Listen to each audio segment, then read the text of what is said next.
So I remember in 2012 I kind of started using it, but at the time I wasn't really a designer. So what I did, I was just posting random pictures of my teenage life, and they had no real story behind it.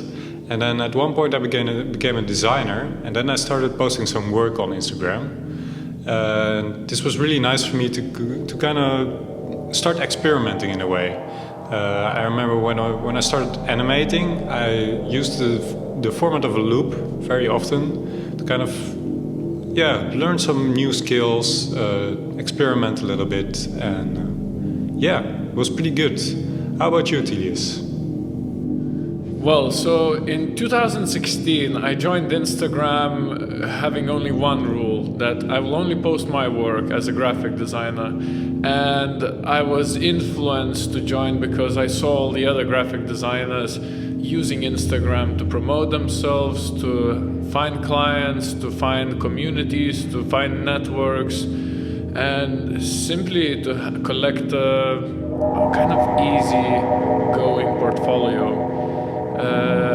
Little did I know back then, but it became apparent to me that there's other forces that they're using to promote their accounts. And for example, can I ask you a personal question?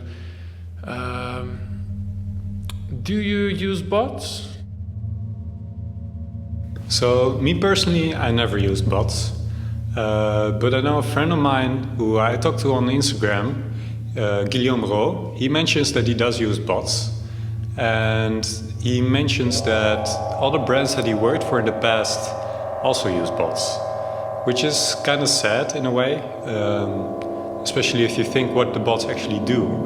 These bots, they just go around Instagram liking and following other people in order to get some exposure. But okay, it is what it is.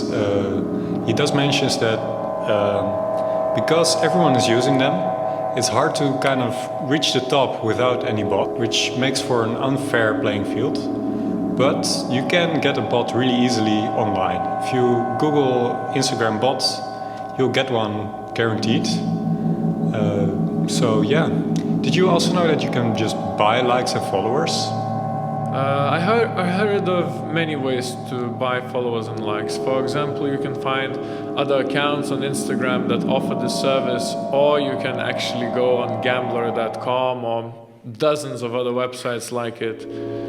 And they offer the service for a cost, or you can actually gain kinds of coins, which then you use to buy these followers and likes by liking other people's pictures. And do you know any other ways to gain followers?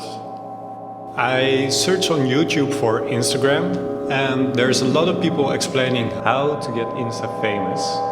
And apparently it works. A lot of people watch them.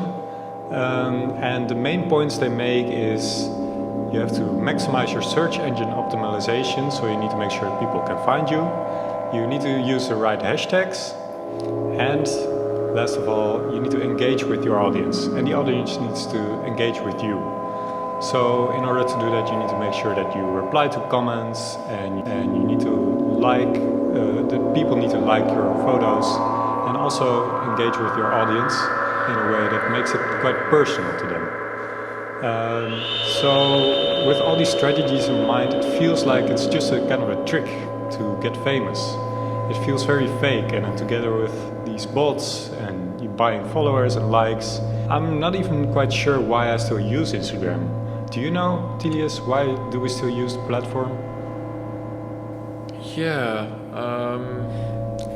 I don't know. I mean, Instagram, it gives me this desire a little bit to be like those other designers that I see. And yeah, when I'm sharing my work, I feel there is a kind of fulfillment when you get these likes and follows, but there's also a kind of disappointment when you don't. And those likes and follows, now that I research a bit more, it makes me wonder if they're even real. It's probably because it boosts my ego a little bit. It's not like I get tons of followers or likes, but you know, getting some positive feedback on my work is quite nice, even though I now start to realize that all these followers or likes might not even be real. So So yeah, what do we do now?